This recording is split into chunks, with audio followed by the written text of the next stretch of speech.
नमस्कार विद्यार्थी मित्रांनो, आजच्या व्हिडिओमध्ये आपण दशांशापूर्णांकांची बेरीज आणि वजाबाकी म्हणजेच addition and subtraction of decimal fractions पाहणार आहोत। सर्वप्रथम काही सोप्या उदाहरणांनी सुरुवात करूया। पहिलं उदाहरण, बेरीज आणि वजाबाकी करताना एक महत्वाची गोष्ट लक्षात ठेवायची आहे की आपल्याला दशांश चिन्हाच्या खाली दशांश चिन्ह येणं गरजेचं आहे किंवा पॉइंटच्या खाली आपल्याला पॉइंट लिहायचं आहे। तर पाहूया पहिलं उदाहरण, 3.5 अधिक 2.5। या उदाहरणामध्ये आपण आधी सुरुवातीला वरची संख्या जी आहे ती लिहून घेऊ, पहिली संख्या, त्यानंतर अधिक हा 2.5 आहे, हा लिहिण्यापूर्वी मी पॉइंट देऊन घेतो म्हणजे आपण चुकणार नाही। नंतर उजव्या बाजूला पाहिलं तर 5 आहे आणि डाव्या बाजूला आहे 2। आता आपण पॉइंटच्या खाली पॉइंट बरोबर दिलेला आहे, संख्या आपल्या लिहून झालेल्या आहेत। आता 5 अधिक 5 10, हातच्याला 1, 3 अधिक 3 6 आणि पॉइंटच्या खाली पॉइंट म्हणजे याचं जे उत्तर आलेलं आहे ते 6.0, याचा अर्थ फक्त 6। पुढची संख्या पाहूया, 17.26 किंवा 17.26 प्लस 325.824। तर या दोघांचे आपल्याला ऍडिशन करायचे आहे। सर्वप्रथम पहिली संख्या जी आहे ती लिहून घेतलेली आहे, त्यानंतर आपण दुसरी संख्या लिहितोय। मी मुद्दाम सांगतोय की दुसरी संख्या आपण जेव्हा लिहितो ती सुरुवात तुम्ही पॉइंट ने करा, म्हणजे आधी पॉइंट देऊन घ्या म्हणजे आपण चुकणार नाही। पॉइंटच्या उजवीकडे आहे 8, 2 आणि 4। डावीकडचे अंक पाहिले तर 5, 2 आणि 3। अशा पद्धतीने लिहिल्यानंतर आता या ठिकाणी काहीच नाही, 4च्या वरती काही नाही म्हणजे त्या ठिकाणी 0 आहे असं समजून आपण बेरीज करायची आहे। 4 अधिक 0 4, 6 अधिक 2 8, 8 अधिक 2 10, हातच्याला 1। आता या ठिकाणी जर पूर्ण झालं तर हातच्या आपण पुढच्या घरी द्यायचं आहे। त्यानंतर 7 अधिक 5 12 आणि 1 13, हातच्याला 1, 2 3 आणि 1 4 आणि हा 3 म्हणजे 343। आणि इकडे पॉइंटच्या खाली आपण जर पॉइंट दिला तर ते उत्तर येणार आहे 343.084 किंवा 343.084 हे त्याचं आन्सर असणार आहे। आता वजाबाकीचंही सेम तसंच असणार आहे, आपल्याला पॉइंटच्या खाली पॉइंट लिहिणं गरजेचं आहे। ही पहिली संख्या 7.2, नंतर मायनस पॉइंटच्या खाली आधी पॉइंट लिहून घेतो, इकडच्या बाजूला आहे 3 आणि तिकडे आहे 894। आता या ठिकाणी आपल्याला लक्षात घ्यायचंय की जर वरती इथे काहीच नाही म्हणजे काय असणार आहेत 0 आणि आपण त्याच्यामधून हे वजा करायचे आहेत। किंवा 10 इथे 0 आहे म्हणजे या ठिकाणी 10 घेणार आहोत, 10 मधून 4 गेले तर राहिले 6, हातच्या परत। आता हा 9 आणि 1 10 झालेला आहे खाली, तर वरती पुन्हा 0 हातच्या घेतला तर 10 झाला, 10 मधून 10 गेले तर 0, हातच्या घेतला तो परत दिला, खाली आता झालेले आहेत 9, वरती 12, 12 मधून 9 गेले तर 3, हातच्या परत घेतलेला आहे तो परत द्यायचा। आता या ठिकाणी पॉइंटच्या तिकडे जरी घेतलेला आहे पण तो इथे परत देता येतो। मग 3 मधून हे 4 गेले तर राहिले पुन्हा 7 मधून 4 गेले तर 3, दशांश चिन्हाच्या खाली दशांश चिन्ह म्हणजे उत्तर येईल आपलं 3.306 किंवा 3.306। अशा पद्धतीने आपल्याला त्याचं उत्तर काढता येणार आहे। आता एखाद्या संख्येला दशांश चिन्ह नसलं म्हणजे त्या संख्येच्या शेवटी दशांश चिन्ह असतं हे आपल्याला लक्षात घ्यायचं आहे। आता एक उदाहरण घेतलंय त्या प्रकारचं, 15 अधिक 2.75। आता हा 15 जो आहे मी हा लिहू शकतो 15.00। लक्षात घ्या, एखाद्या संख्येला दशांश चिन्ह नसतं म्हणजेच त्या संख्येच्या शेवटी दशांश चिन्ह असतं म्हणून मी लिहिलं 15.00 आणि नंतर हा खाली आहे 2.75 अधिक, आता पॉइंटच्या खाली पॉइंट लिहिला, उजवीकडे आहे 75 किंवा 7 5 आणि इकडे आहे 2। या पद्धतीने लिहिलं तर आपण चुकणार नाही, बघा पॉइंटच्या खाली पॉइंट यायलाच पाहिजे। नंतर इकडे 5, हा 7 आणि 0 7च, 5 आणि 2 7 आणि 1 आणि इथे 0 आहे म्हणजे 17.75 किंवा 17.75, 17.75 या पद्धतीने आपण उत्तर काढायचं आहे। एखाद्या संख्येला दशांश चिन्ह नसलं तरी ते संख्येच्या शेवटी आहे असं गृहीत धरून आपण सोडवायचं आहे. एक वजाबाकीचं उदाहरण पाहूया. 13 वजा 6.25 किंवा 6.25. आता हे उदाहरण सोडवताना 13ला आपल्याला दशांश चिन्ह दिसत नाही, तर मग आपण लिहिताना 13.00 या पद्धतीने लिहून घ्यायचं आहे 13, आणि त्यानंतर त्याच्यातून वजा करायचं आहे आपल्याला 6.25. पॉईंटच्या खाली पॉईंट दिला, उजव्या बाजूला 2, 5 आणि इकडच्या बाजूला आहे 6 लिहून घेतला. आता आपण त्यांची वजाबाकी करू शकतो. 10 मधून इथे 0 मधून 5 जात नाही, म्हणजे 10 मधून 5 गेला तर 5 हातच्या परत दिला, खाली झालेला आहे आता 3. 10 मधून 3 गेला तर उरला 7 हातच्या परत. 3 मधून 7 जाणार नाही, म्हणून आपण 13 मधून 7 गेले 6 हातच्या परत, एकातून एक गेला तर 0. 6.75 हे त्याचं उत्तर असेल. आता यावर आधारित काही थोडे वेगळे उदाहरण पाहूया. The difference between the two numbers is 19.82. If one of the number is 14.23, what is the other number? दोन संख्यांमधील आपल्याला फरक दिलेला आहे 19.82 आणि त्यापैकी एक संख्या आपल्याला दिलेली आहे 14.23. तर दुसरी संख्या आपल्याला विचारलेली आहे. सर्वप्रथम दोन संख्यांमधला फरक म्हणजे काय, तर त्या दोन संख्यांची वजाबाकी असते किंवा त्या दोन संख्यांचं आपण सबट्रॅक्शन केलं म्हणजेच त्यामधला डिफरन्स काढत असतो. डिफरन्स म्हणजे त्या दोन संख्यांचे सबट्रॅक्शन. लक्षात घेऊया, डिफरन्स म्हणजे त्या दोन संख्यांचं सबट्रॅक्शन. मग मी असं म्हणतो, ही पहिली संख्या मायनस ही दुसरी संख्या आणि हा डिफरन्स किती येणार आहे 19.82. लक्षात घ्यायचं आहे, एक संख्या वजा दुसरी संख्या बरोबर येणार आहे 19.82. का, तर आपल्याला त्यांच्यातला फरक सांगितला आहे. फरक म्हणजे त्या दोघांमधली वजाबाकी असते. मग आता पुढचं वाक्य काय आहे, if one of the number is 14.23. आता त्यापैकी एक संख्या दिलेली आहे आपल्याला, मग ही मी असं समजतो की ही एक संख्या काय आहे आपल्याला दिलेली 14.23 आणि ही दिलेली नाही, मग आपण हा जो फर्स्ट नंबर आहे हा नंबर आता काढूया. First number minus 14.23 is equal to 19.82. आता हा जो मायनस 14.23 आहे हा तिकडच्या बाजूला गेल्यानंतर प्लस होणार आहे. या पद्धतीने लक्षात ठेवायचंय, इथे प्लस असेल तिकडच्या बाजूला जाताना मायनस होईल, इथे जर मायनस असेल तिकडे जाताना प्लस होईल, इथे जर मल्टिप्लाय असेल म्हणजे गुणिले असेल तर तिकडे जाताना भागिले होईल किंवा डिवाइड होईल, आणि इकडे जर डिवाइड असेल तर तिकडे जाताना मल्टिप्लाय होईल. म्हणजे अपोजिट आपल्याला क्रिया करायची आहे. त्या ठिकाणी हा मायनस आहे, आपण तिकडच्या बाजूला करूया प्लस, आणि या ठिकाणी काय उरेल, मग फर्स्ट नंबर जो आपल्याला पहिली संख्या विचारलेली आहे ती संख्या बरोबर 19.82 आणि हा मायनस सुद्धा इकडे आल्यानंतर प्लस 14.23. आता या दोघांची जर आपण क्रिया केली तर पॉईंटच्या नंतर 2 घरं आहे, इथेही 2 घरं आहे, म्हणजे आपण एकाखाली एक लिहूनच करा, म्हणजेच अधिक लक्षात येईल तुमच्या. दशांश चिन्हाच्या खाली दशांश चिन्ह आलं. 3 अधिक 2 5, 8 आणि 2 10, हातच्याला 1, 9 अधिक 1 10 आणि 4 14, हातच्याला 1 आणि हे 3. 34.05 म्हणजे जो पहिली संख्या आपण म्हणूया किंवा त्यापैकी जी आहे एक संख्या, दुसरी संख्या आपल्याला विचारलेली आहे, दुसरी संख्या एक संख्या आपण 14.23 म्हणली तर आपली दुसरी संख्या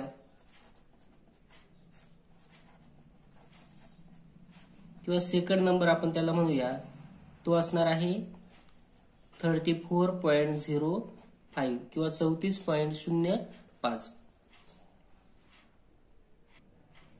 पुढचं उदाहरण पाहूया. 23.4 अधिक 46.6 यांची आपल्याला बेरीज करायला सांगितलेली आहे. सिंपल आहे. 23.4 लिहून घेतला, त्यानंतर प्लस हा 46.6 आहे, तर हा पॉइंटच्या खाली पॉइंट, उजव्या बाजूला आहे 6 आणि डाव्या बाजूला आहे 6 4 म्हणजेच 46. पुढे आता आपण यांची बेरीज करूया. 6 अधिक 4 10, हातच्याला 1, 6 आणि 3 9 आणि 1 10, हातच्याला 1, 4 2 6 आणि 1 7 आणि पॉइंटच्या खाली पॉइंट. आता 70.0 याचा अर्थ काय, तर 70.0 म्हणजेच आपण नुसता 70 लिहिला तरीही चालणार आहे. पुढे आहे 861.6 अधिक बॉक्स बरोबर 924.3. आता या ठिकाणी पुन्हा तसंच आपण मागचं जे उदाहरण सोडवलं त्या उदाहरणात सांगितलं की जर एखादी संख्या इथे प्लस असेल तर आपण तिकडच्या बाजूला मायनस करत असतो. म्हणून बॉक्स बरोबर आपल्याला बॉक्सची किंमत काढायची आहे, म्हणून ही जी संख्या आहे आपण पुढच्या बाजूला पाठवूया. मग 924.3 आणि ही प्लस होती तिकडच्या बाजूला गेल्यावर मायनस 861.6. आता ही जर वजाबाकी केली तर आपल्याला किंमत मिळणार आहे बॉक्सच्या जागेवर काय असेल त्याची. पाहूया, 3 मधून 6 जात नाही म्हणून 13 मधून 6 गेले तर 7 पॉइंटशी पॉइंट आणि हातचा घेतला होता तो परत दिला. 4 मधून 2 गेले तर 2, पुन्हा आता 2 मधून 6 जात नाही म्हणून 12 मधून 6 गेले तर 6, हातच्या परत, आणि 9 मधून 9 गेले तर 0. याचा अर्थ या चौकटीच्या जागेवर किंवा बॉक्सच्या जागेवर असणार आहे 62.7. 1.5 प्लस 2 3/4 दीड आणि पावणे 2. आता हे आपल्याला आधी समजून घ्यावं लागेल की पाव म्हणजे काय. पाव भाग जर असेल तर त्यासाठी आपण लिहितो 1/4. पॉइंट मध्ये लिहायचं असेल तर 0.25 आणि याला आपण क्वार्टर असंही म्हणतो. नंतर अर्धा, अर्धा म्हणजे काय तर 1/2, त्याला आपण 0.5 किंवा 50 किंवा 500 असे लिहू शकतो. आणि त्याला आपण हाफ, अर्धा असं म्हणतो. आणि पाऊण, पाऊण म्हणजे काय तर 3/4 म्हणजे 0.75 आणि त्याला आपण 3/4 या पद्धतीने आपण त्याला म्हणायचं आहे. कारण या ठिकाणी बघा 1/4 होता त्यावेळी आपण त्याला 1/4 असं म्हणलं तर 3/4 आहे तर त्याला आपण 3/4 असं म्हणायचं आहे. आता या ठिकाणी बघूया दीड. दीड म्हणजे काय असतो तर 1 अधिक अर्धा. 1 अधिक अर्धा म्हणजे आपण त्याला 1.50 असं लिहिणार आहोत दीड, अधिक पावणे 3. पावणे 3 किंवा 2 3/4. आता पावणे 3 बघा लक्षात घ्या, मराठीमध्ये जे दिलेलं असतं पावणे 3 म्हणजे 3 पूर्ण नाही, याचा अर्थ 2 पूर्णांक 3/4. पावणे 3 म्हणजे 2.3/4.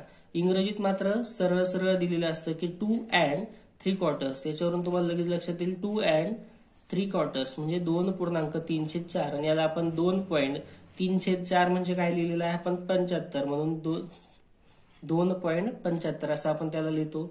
पावणे 3 म्हणजे थोडक्यात 2.75. आता या दोघांची आपल्याला बेरीज विचारलेली आहे, आपण एकाखाली एक लिहून घेऊ. 1.50 अधिक 2.75. 5 7 5 12 चला 1 2 आणि 2 4 म्हणजेच 4.25 किंवा 4.25 ही त्यांची आलेली आहे सम किंवा बेरीज. लक्षात घ्या, पाव म्हणजे 1/4 म्हणजेच 0.25, अर्धा म्हणजे 1/2 म्हणजे 0.50, पाऊण म्हणजे 3/4 म्हणजे 0.75. आता इथे पावणे 3 होता म्हणजे 3 कंप्लीट नाही, 3च्या आधी म्हणजेच काय तर 2.75. पावणे 5 म्हटलं तर काय होणार आहे 5 पूर्ण नाही, 5च्या आधी म्हणजेच 4.75.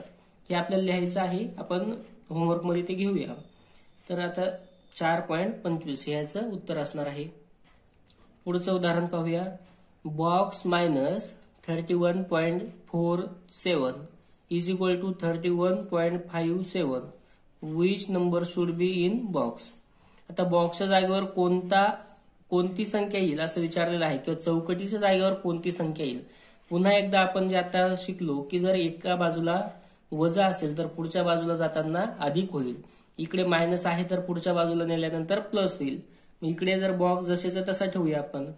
बॉक्स बरोबर तिकडच्या बाजूला काय होईल 31.57 आणि हा मायनस होता तिकडे गेल्यानंतर प्लस 31.47.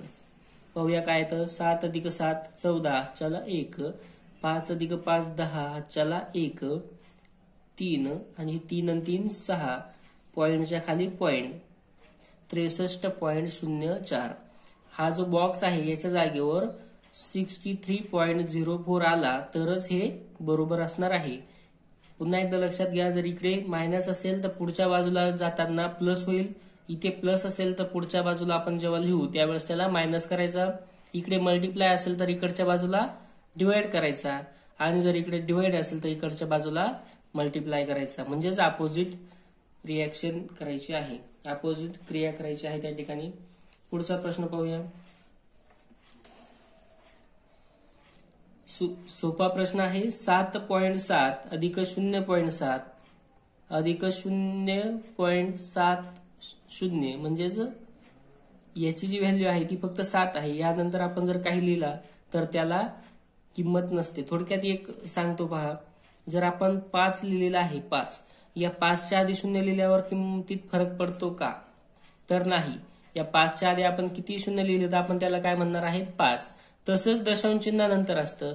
दशांश चिन्हानंतर समजा मी एखादा अंक लिहून घेतला 6, तर आता हा 5.6 आहे आणि मी नंतर जर या 6 वर 0 देत राहिलो तर तिकडेही फरक पडत नाही. पुन्हा एकदा लक्षात घ्या, दशांश चिन्ह एक अंक, इकडेही दशांश चिन्ह अंक आणि इकडे जसं दशांश चिन्हाच्या आधी संख्या, दशांश चिन्हाच्या आधी जी संख्या आहे किंवा अंक आहे त्या अंकाच्या आधी लिहिल्यानंतर 0 लिहिले तर फरक पडत नाही. तसं या ठिकाणी दशांश चिन्हानंतरचा एक अंक आणि त्याच्या पुढे जर आपण 0 लिहिले तर त्याचीही किंमत तीच राहणार आहे 5.6. तर आता पाहूया, आपल्याला बेरीज करायची आहे म्हणजे एकाखाली एक लिहून घेणं गरजेचं आहे. 7 पॉइंट पहिले लिहितो मी 7.7, नंतर दुसरी संख्या 0.7, पॉइंटच्या खाली पॉइंट येणार आहे. तिसरी जी संख्या आहे ती आहे 0.70 म्हणजेच 0.70. चला 0 लिहून घेतो. पुढे 0.07, 0.07, त्याच्यानंतर आहे 0.77, 0.77. पुढे आता 1 2 3 4 5 घरं आहेत म्हणून आपण 0.1 2 3 4 आणि 5व्या घरी असणार आहे 7. आता या सगळ्यांची आपल्याला करायची आहे बेरीज.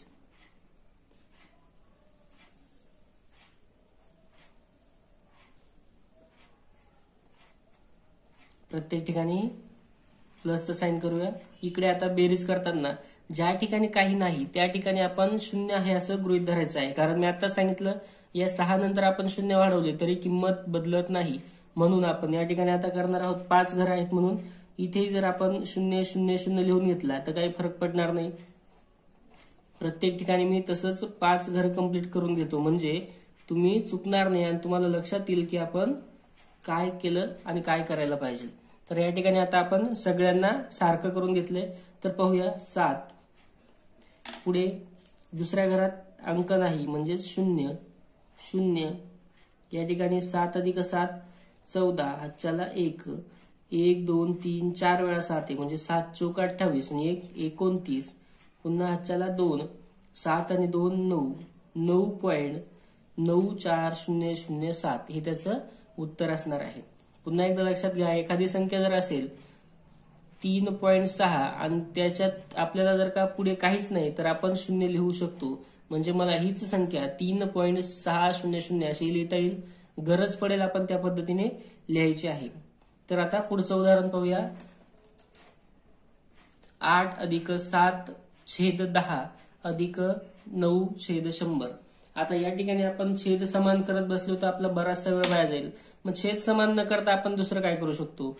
हा 8 आहे अधिक 7/10 ला आपण आधी जर छेदस्थानी 10 100 असेल तर आपण त्याचं रूपांतर दशांश मध्ये करून घेऊ. 7 लिहून घेतला आणि 1 0 आहे म्हणजे 1 दशांश चिन्ह द्यावं लागेल. एका घरानंतर दशांश चिन्ह 1 दशांश चिन्ह आणि 0. एका घरानंतर आपण दशांश चिन्ह दिलं कारण खाली 10 आहे. आता 100 आहे म्हणजे 2 घरानंतर दशांश चिन्ह द्यायचं आहे. उजवीकडून 2 घरानंतर दशांश चिन्ह म्हणजेच आपण हा 9 लिहून घेतला आणि 2 घरानंतर दशांश चिन्ह 1 2 दशांश चिन्ह आणि 0. त्याचं उत्तर आलेलं आहे 0.09. हा 0.7 आणि हा 8 आहे. आता यांची आपल्याला बेरीज करायची आहे तर ते आपण करूया. हा 8 म्हणजे कसा लिहू शकतो आपण? 8 म्हणजे 8.00. पुन्हा एकदा तेच आपण तीच क्रिया करतोय की 8 जर असेल आपल्याला गरज आहे म्हणून आपण त्याला 8.00 लिहिला. नंतर हा 0 पॉईंटच्या खाली पॉईंट आणि तिकडे आहे 7. पुन्हा पॉईंटच्या खाली पॉईंट, इकडे 0 आणि इकडे 0.9. तर यांची आता आपल्याला विचारलेली आहे बेरीज. तर पाहूया 9, 7 आणि हा आहे 8 आणि दशांश चिन्हाच्या खाली दशांश चिन्ह. 8.79. 8.79. जर ही पर्यायात नसेल तर काय असू शकतं? हा वरची पूर्ण संख्या लिहून घ्यायची आणि पॉईंट बघायची किती घरं आहेत, 2, म्हणजे खाली असणार आहे 100. हे देखील त्याचं उत्तर असू शकतं. पर्यायात काय दिलेलं आहे त्यावरून आपल्याला ठरवायचं आहे की 8.79 आहे की 879.100 आहे, किंवा याला या पद्धतीने लिहिता येईल 8.79. 8.79/100. तिघही त्याचं उत्तर असू शकतं. पुढे पाहूया पुढचं उदाहरण. आपण प्लेस व्हॅल्यू म्हणजे स्थानिक किंमत पाहिलेली आहे. दशांश अपूर्णांकांची स्थानिक किंमत यावर आधारित हा प्रश्न आहे. What is the difference between the place values of the digit 6 in the number. आता हा नंबर दिला, यामधील आपल्याला 6च्या प्लेस व्हॅल्यू मधील डिफरन्स काढायचा आहे. तर मी तो नंबर लिहून घेतो 26.3567. आता हा जो 6 आहे याची जी व्हॅल्यू आहे ती आहे 6, म्हणजेच मी त्याला लिहू शकतो 6.000. मी आधीही सांगितलं की जर आपल्याला गरज असेल तर आपण एखाद्या संख्येच्या शेवटी दशांश चिन्ह नसेल तर आपण ते लिहू शकतो. म्हणजे मला 7 जर लिहायचा असेल तर मी 7 हा 7.00 असाही लिहू शकतो.